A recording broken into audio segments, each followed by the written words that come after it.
Emory, Chris Carbon, son of a source. Congrats on the captainship and starting quarterback. Um, can you walk us through kind of when you were told about this, what the conversation was like, and then maybe some subsequent conversations that you had with the other players about it? Um, well, Coach Herman, he actually officially told everybody yesterday morning.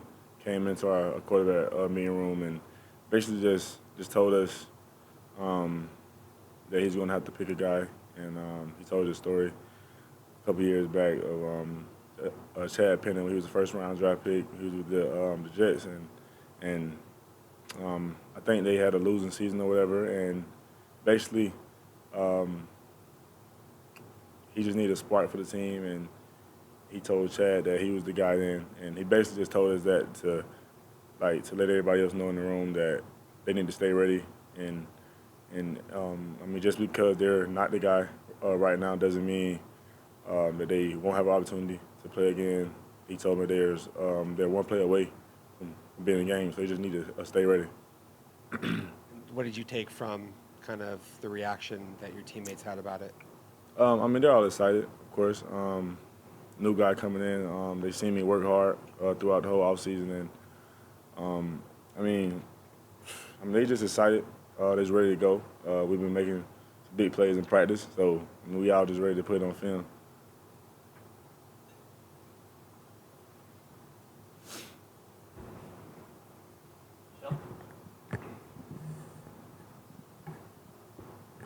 Michelle Gardner, Arizona Republic. How is the transition with the offense now? You seem in the last couple of weeks have gotten much more comfortable with the offense and your receivers, and how is that going for you? It's going great, actually. We definitely have been getting better over the past couple of weeks. The main thing, like I said the last time, was just basically just learning how to play together as a team. I mean that's another reason why Coach Herman wanted to make the decision right now, just so when we get in the huddle and I step in the huddle, they know that I'm the guy that's going to be there, get all their backs. And I know when I step in the huddle, they look at me in my eyes. I know that all 10 of those guys have my back. So, it's going pretty good. I mean, we just got to keep progressing and keep getting better every day. As a follow up, what about being named captain? This is your first year here, usually captains are guys that have been here a couple of years, and you're being tagged with that as a newcomer. Well, it's actually way bigger for me. I've actually never been a captain as a starter. And I mean, I'm just excited. My mom, my family's excited. Those are the results of me working hard, coming here and being engaged, being attentive every single day, and having the same energy, lifting guys up. And I mean, not only the offense, the defense too. I get to know all those guys. I joke around and kind of talk a little smack to those guys. So I mean, that's how we go about it. But I mean, it's a great feeling. I'm just blessed and honored to represent this university. Matt Venezia, HouseSparky.com. Emory, Coach Edwards was talking about how there was going to be quarterback competition once you came in, but with you having the most experience, being a three-year starter in the SEC, did you ever have a doubt that you were going to be able to come here and prove yourself to where you are now today?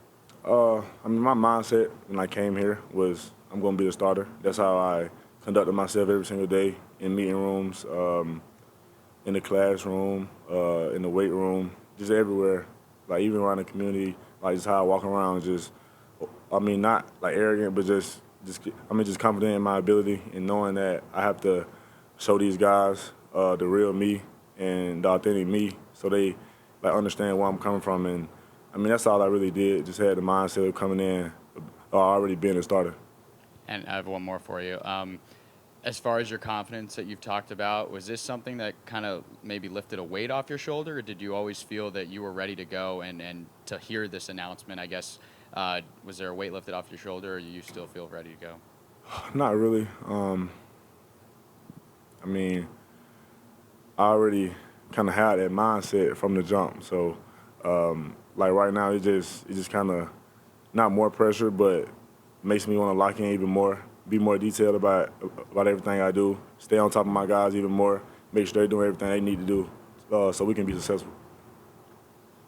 Hey, Emory, Jack Loader, Devil's Digest. Your teammates and coaches have spoken really highly of your leadership abilities. How nice is that for you to hear, and is it something that you kind of make a conscious decision to take pride in every day, or is it kind of just natural for you? Like I said before, it's something that I learned. It's a great feeling for those guys to talk so highly of me. But I mean, I had guys that I was sitting behind, like I mentioned, like Kyle Trask, that showed me how to be a leader. Felipe Franks showed me how to be a leader. Even just older guys like Van Jefferson, Freddie Swain, some of those guys, and Jeremiah Moon, he actually here with the Ravens right now. He just texted me. But just watching those guys at Florida, and me being a young guy then, and just seeing where they end up, things they do, and how they did it. It's all been taught and learned, and I just gotta keep staying on top of these guys and making sure we're doing everything we're supposed to do. Hi, Emory. Sammy Miller, Sun Devil Source. As you're getting closer and closer to that first game, what are your emotions heading in, finally being able to be out there in Sun Devil Stadium in front of all the fans? Yeah, now just fully locking in with the group of guys that I'm going to be on the field with, and even the defensive guys, just being confident and letting those guys know like how I'm feeling going onto the field, coming off the field, just talking to those guys so they have trust in me every Saturday. And I'm just excited now. It's just locking in to NAU and kind of digging into things that they do. Emory, either from a skill development standpoint or schematics or learning opponents, what are the areas where you feel like you have the most room for additional growth in your game that's going to help your draft stock and all that? Preparation. Me having a year under my belt as a starter, now I know how to prepare, and now I know how to prepare even more.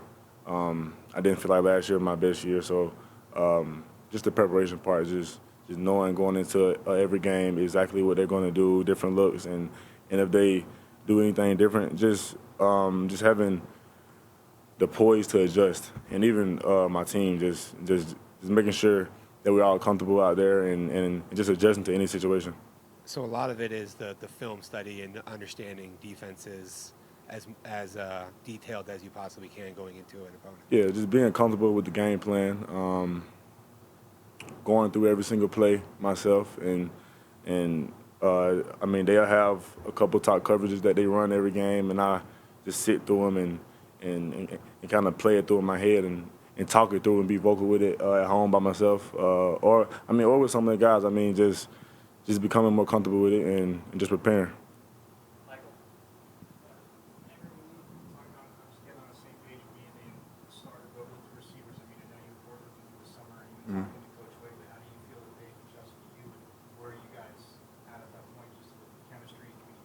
Yeah, like I said, now it's kind of getting to the point to where we got our group of guys that we kind of gonna rock with.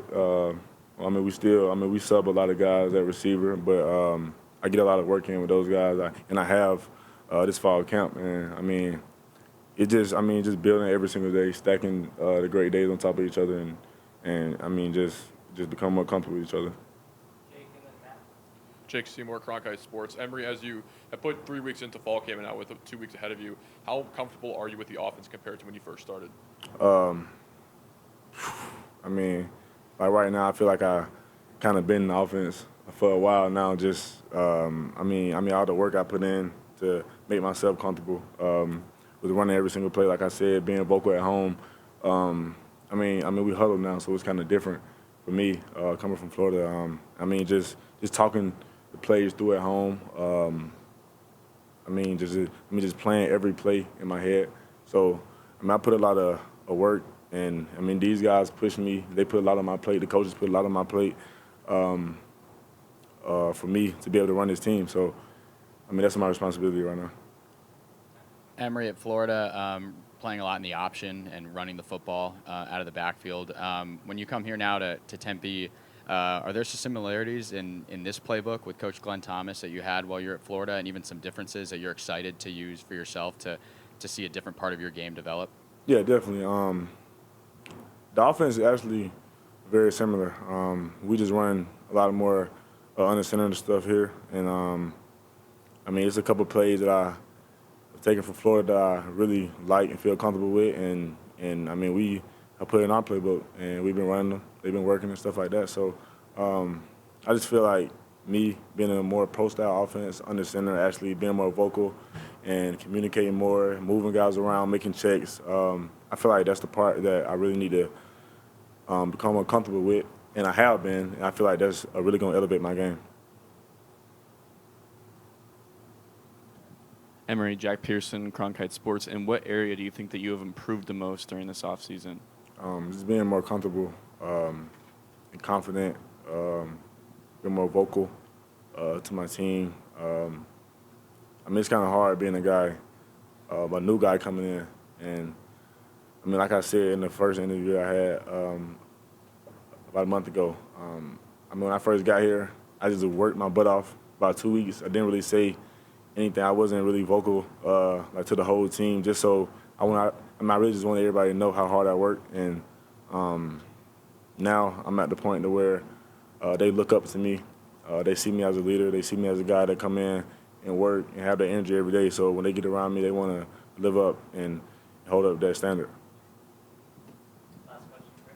Yeah, we've seen you have some days where you light it up out there, and then there have been some balls that sail on you a little bit. It seems like. Mm-hmm. What, is there a physical tendency or something when you aren't as accurate that you have noticed as a theme? I mean, as a quarterback, it's hard. I mean, it's a lot of stuff going on, a lot of stuff I have to deal with and be in control of. And, I mean, sometimes, I mean, in practice we might call it play. There's just not good against that defense, but we want to put it on film and want to see how it plays out and stuff like that. And, I mean, sometimes I might just, if I get in a situation to where I feel like I'm late or something like that, I might just throw it away. But I'm throwing it at the guy, but I might just throw it away. Like, I'm not really, because we're at practice and like he want me to throw the ball. So, I mean, it's nothing really physical. I mean, it's it's things that I have to be more consistent with in my technique and mechanics and stuff like that. But, I mean, that's what every quarterback, I mean, kind of like golf. I mean, you got to be, like, perfect with your swing, like, every single swing. I mean, the same at quarterback. Like, I got to do everything perfect. I got to, the timing of everything had to be perfect. And, I mean, it's a hard game to play. I mean, but that's what I signed up for. I mean, I just keep trying to get better every single day. So.